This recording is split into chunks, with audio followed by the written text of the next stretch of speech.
She was tending the flower beds when my gaze found her once more.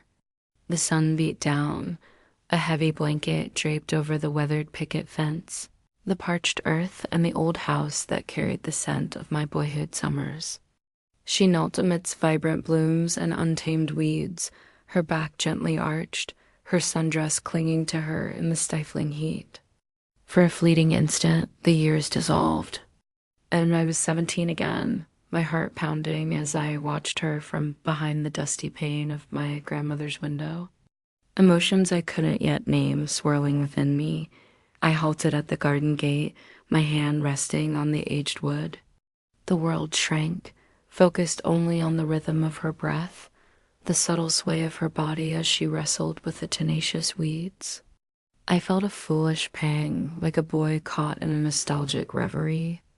I moved closer, perhaps too close.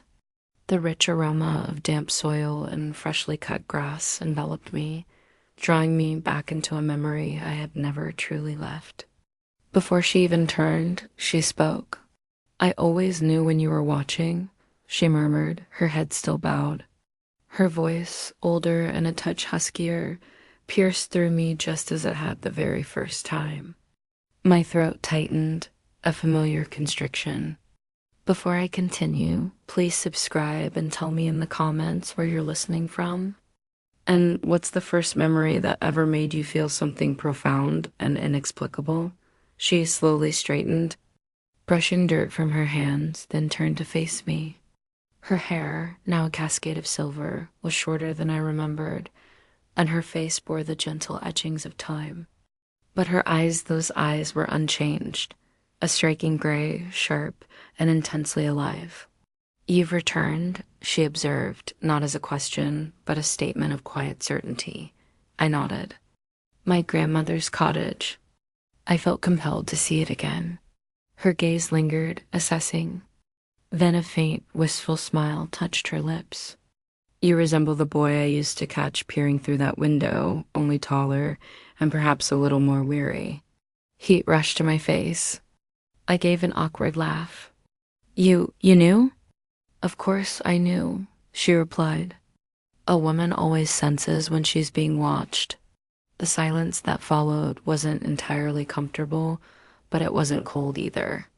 She glanced back at the flourishing garden, then at me again. "You're not just going to stand there, are you? Come, lend a hand before these weeds claim everything." I pushed open the gate.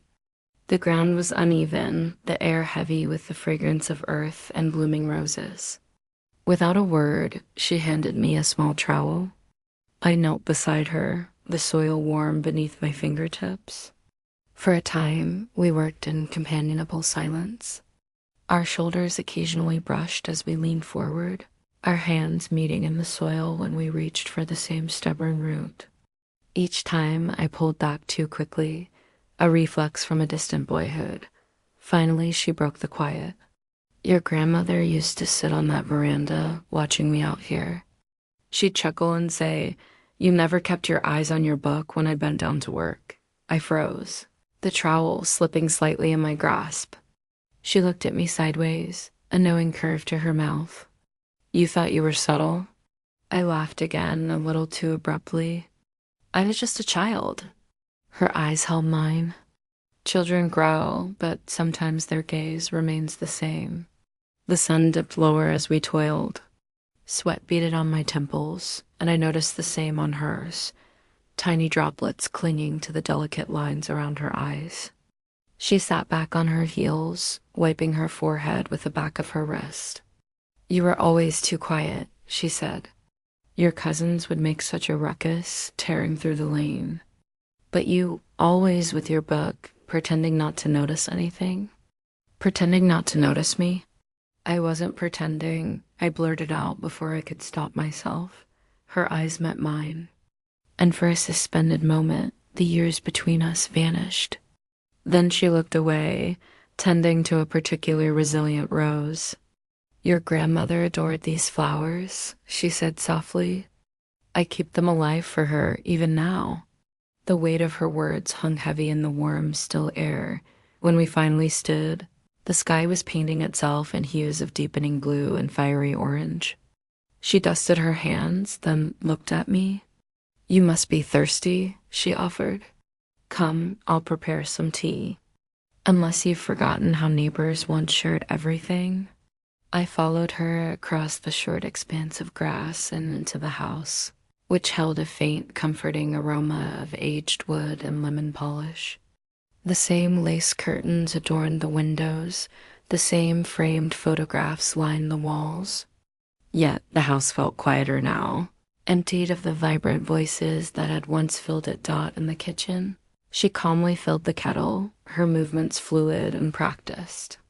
I sat at the table, tracing the familiar scratches etched into its surface from my childhood. She placed 2 steaming cups before us and poured. The fragrant steam curled gently between us. So, she began, sitting opposite me, her dressing gown slipping slightly from her shoulder. Tell me, do you still look at me the same way you did all those years ago? My heart hammered. Words deserted me. She smiled faintly, not with cruelty or mockery, but with a weary understanding. That's what I thought. The steam from the cups ascended slowly, like fragile ghosts. She stirred her tea absently, though she had added no sugar. Her eyes remained fixed on me, steady, patient, like a teacher waiting for a student to articulate a difficult truth. You've changed, she said at last, but not entirely. I can still see him, the boy who couldn't tear his eyes away from me when he thought I wasn't looking. I shifted uncomfortably, my fingers tapping the cup. I was just a kid. Curious, that's all. Her lips curved into a faint, almost amused smile, devoid of harshness. Curiosity can be dangerous, even from a child. The words hung, laden with a meaning I dared not explore. Silence settled. Outside, cicadas shrilled into the fading light, their song loud enough to fill the void between us. She leaned back, the old wooden chair groaning softly. Her dressing gown, loose at the collar, slipped another inch, revealing the delicate hollow of her collarbone. I looked away too quickly, my cheeks burning with the shame of being caught once more. You still do that, she said quietly. Do what? Look, then pull away. As if your gaze itself is guilty. Her words stung, not for their severity, but for their undeniable truth. I didn't mean... I started, but she raised a hand, stopping me. It's all right, she said. You're not the only one who remembers. Her voice had softened, and for a fleeting moment, I thought I glimpsed something fragile in her expression, something more tender than amusement. She rose and moved across the kitchen, her steps hushed on the old wooden floor. From a shelf, she retrieved a tin, pulling out cookies fragrant with cinnamon. She placed them on a plate between us. You remember these? She asked. I smiled, surprised. Of course. I used to bring them to my grandmother's. She'd always pretend she didn't like sweets. But she'd devour half the tin. She did. The woman laughed. A sound light and melodic, untouched by the years. Then her eyes softened. But you loved them most of all. You'd sneak into the kitchen when everyone else was outside, take 2 at a time, thinking no one noticed. Heat rushed to my face. You noticed? I noticed everything, she said. Especially you. The air between us shifted, subtly but undeniably. We ate in silence for a while. The taste was exactly as I remembered, sweet, spiced, transporting me back 2 decades in an instant. But sitting across from her now, everything felt profoundly different. At one point, our hands reached for the same cookie. Her fingers brushed mine. Neither of us pulled back immediately. Her skin was cool, but her touch lingered. Funny, she whispered. How a simple touch can feel so dangerous. Her eyes held mine, and I forgot to breathe.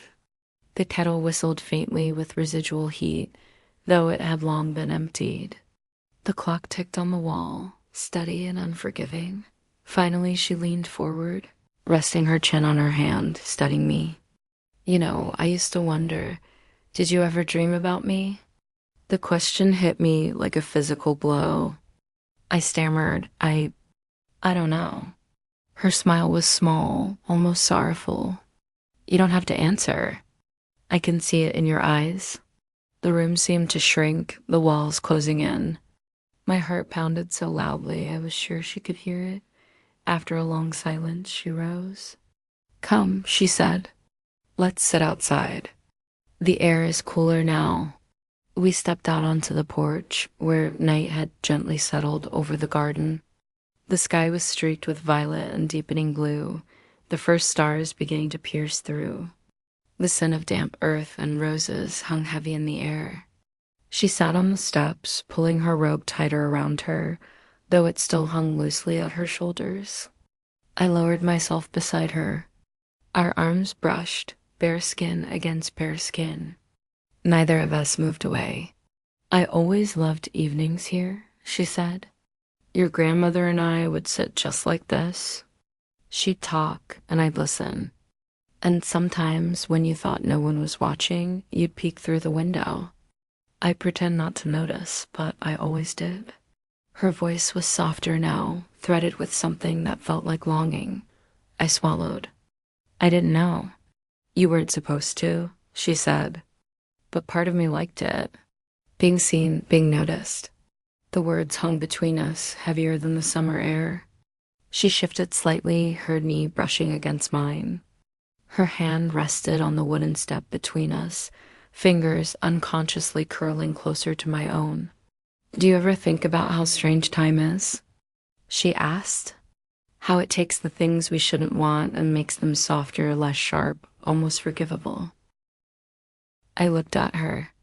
The lamplight from the house caught her profile, etched in silver and shadow. I think about it all the time, I whispered. Her fingers brushed mine again. This time she didn't pull away. The night was heavy with the scent of earth and roses. The garden, once wild in the sun, now seemed alive in another way. Shadows stretched across the soil, the faint hum of crickets filling the silence.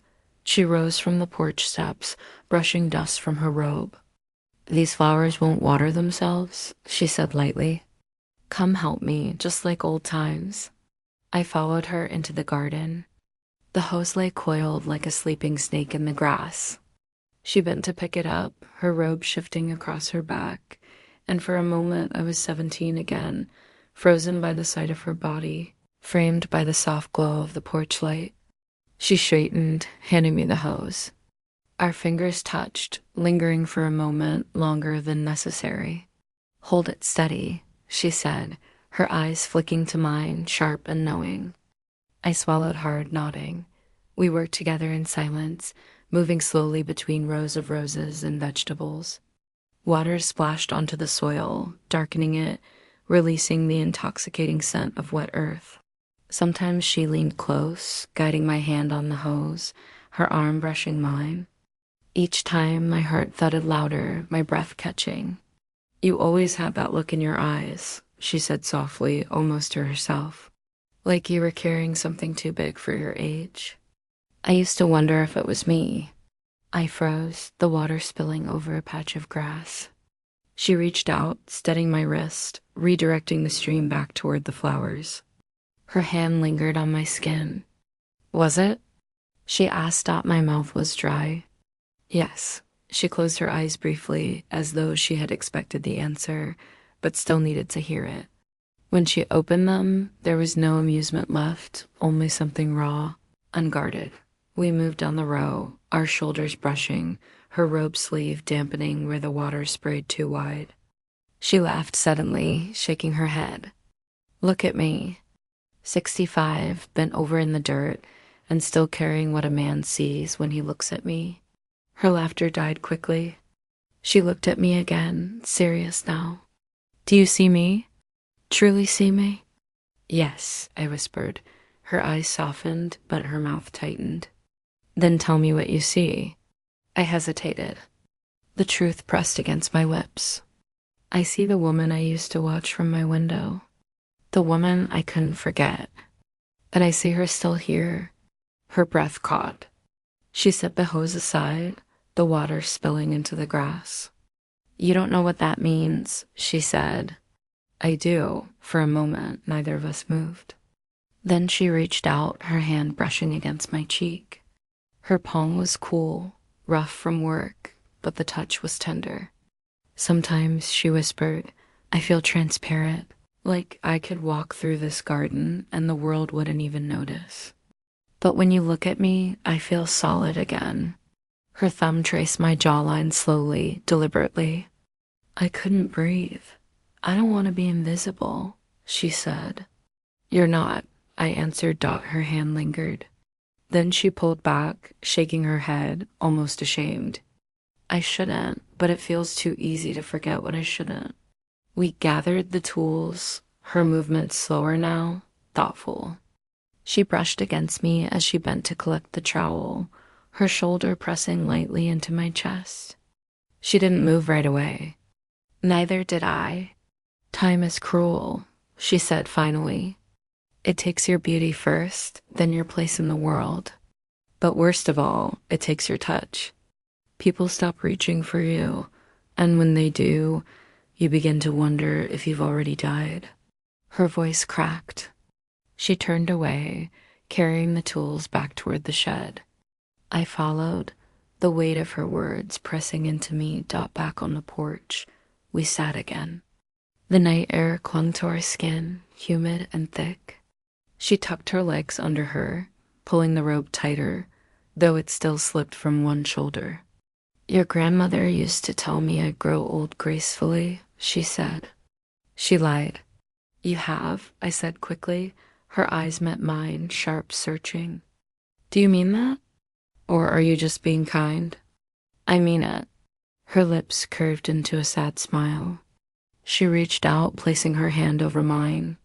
"Then maybe tonight I can believe it." Her fingers tightened around mine. Her eyes lingered on me longer than they should have. The garden lay silent behind us, the flowers drinking in the water we had given them, but the silence between us was louder still. Her hand stayed on mine, her thumb brushing lightly, absently, like she was testing if I was real. "Do you know what it's like?" she whispered. "To live with memories more alive than the present?" "Yes," I said.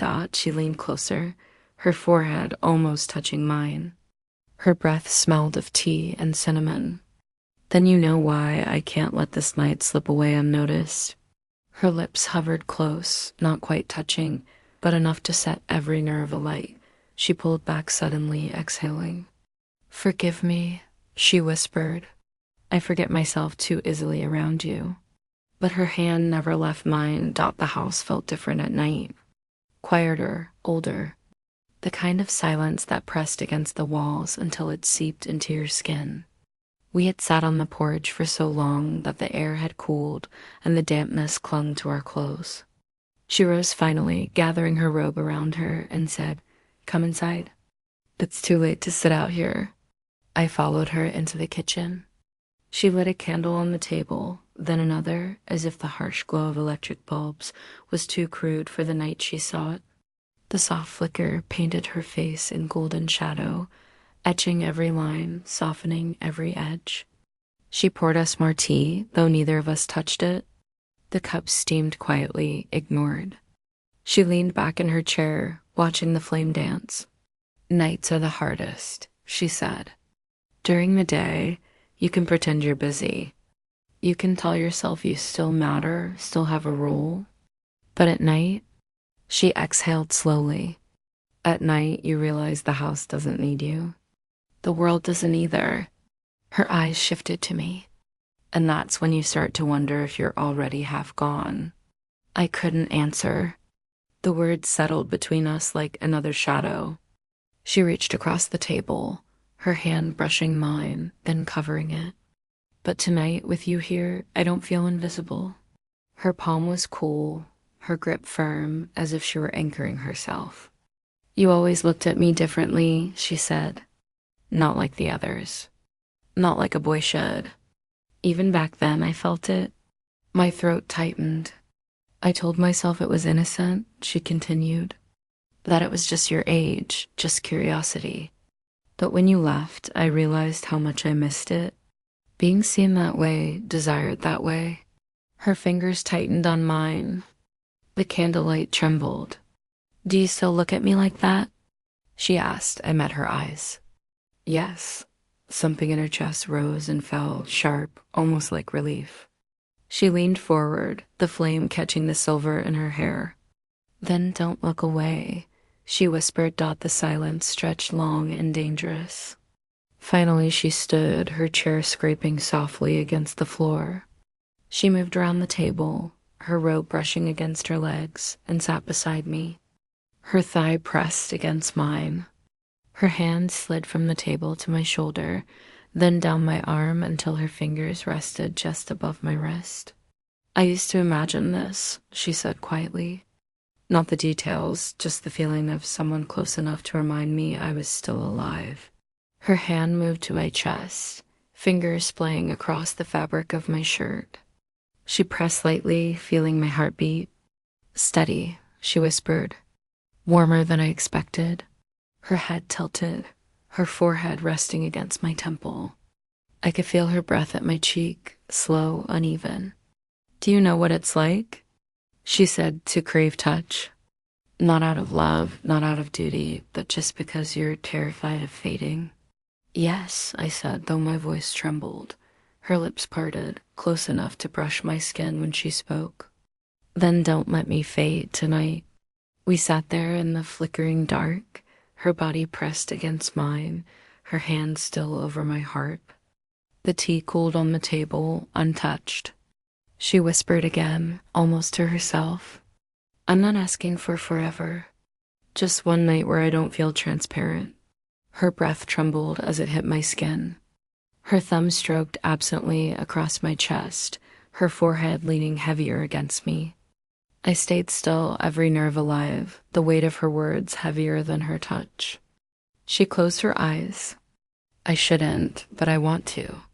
I opened my mouth, but nothing came. She smiled faintly, as though my silence was answer enough. Her head slid down to my shoulder, her hand staying on my chest, her body curling against mine. For a long time, neither of us moved. Outside, the wind stirred the garden. Inside, the candles flickered, throwing long shadows against the wall. She exhaled slowly, her breath warm at my neck. "I don't want to be alone tonight," she whispered. "Not with the silence, not with the memories. Just let me stay." Her hand pressed harder into me. Not pulling, not demanding, just there, steady, insistent, unwilling to let go. I stayed frozen, heart hammering against her palm. And in that silence, I understood. She wasn't reaching for me as I was now. She was reaching for the boy I used to be, the boy who had once looked at her like she was everything. And maybe also for the man I had become, who still looked at her that way. Both and neither. She didn't speak again. She didn't have to. Her breathing slowed against me, her body leaning heavier like she might drift into sleep right there, and I let her. The candles burned low, their wax dripping slowly down the sides. The house smelled of smoke, roses, and the faint cinnamon still clinging to her breath. She lay against me, her head on my shoulder, her hand over my chest, as if she were listening to my heart to convince herself it was real. The silence was thick but not empty. It carried too many memories, unspoken confessions, questions neither of us dared to voice. After a long while, she whispered, "You'll leave again, won't you?" The words landed like a stone in the water, rippling through the quiet. I swallowed, but I couldn't lie. "Yes." She nodded against me as though she had already known. "That's what men do. That's what boys always did too. You looked, you wanted, you dreamed, but in the end, you left." Her hand tightened briefly on my chest, then loosened. And I stayed always. I turned my head, but she didn't look at me. Her eyes were closed, her lashes trembling slightly as though she were holding back tears. We sat like that until the candles guttered out. The darkness closed in, but neither of us moved. At some point, she rose, slow and deliberate, as though her body weighed more than it should. She found another candle, lit it, and set it between us. The new flame shone weaker, fragile. "I don't want to ask for more than you can give," she said finally. "I'm not foolish enough to believe you'd stay. But tonight," her voice faltered, "tonight I wanted to remember what it felt like to be wanted. Just once more." Her hand brushed my cheek again, the same cool, work-worn palm that had touched me in the garden. "You gave me that, and I will keep it even when you're gone." The weight of her words pressed against me, but I couldn't answer.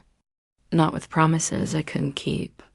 Instead, I took her hand, holding it against my face, feeling the roughness, the warmth, the fragility. Her eyes softened, and she leaned forward until her forehead touched mine. Neither of us moved closer. Neither of us pulled away. The space between us was filled with everything we would never say. When morning came, I woke to find her already in the garden. She moved slowly among the flowers, watering them with steady hands. The early sun caught her silver hair, turning it to strands of light. For a moment, I stood at the window, watching her the way I had when I was 17. The same ache returned, sharper now because I understood it better. She must have felt my gaze because she turned. Our eyes met across the yard. She smiled faintly, a smile that held both gratitude and resignation. Then she turned back to the roses. I packed my things in silence. The house creaked softly, familiar and strange all at once. When I came out to the porch, she was waiting. "You don't have to say it," she said. "Goodbyes are heavier when you give them words." Still, I hesitated. "Will you be all right?" Her laugh was soft, tired. "I've been alone longer than you've been alive. One more day, one more night. It makes no difference. But thank you for giving me this one." She reached up, her hand brushing my face one last time. "Now go. Before I start believing you might stay." I nodded, though the weight in my chest felt unbearable. As I walked down the old path, I glanced back. She was already in the garden again, bent over the roses, her robe fluttering lightly in the morning breeze. For a second, it was as though nothing had changed, as though I had never left, as though I was still the boy at the window watching her. But the difference was clear now. She wasn't a dream. She wasn't untouchable. She was flesh, bone, years, loneliness, and longing. All of it bound in the fragile body of a woman who refused to disappear. And I knew with a certainty that cut deeper than any blade, I would carry her with me always. The road stretched ahead, endless. Behind me, the garden waited, the roses blooming in silence. And her, always her.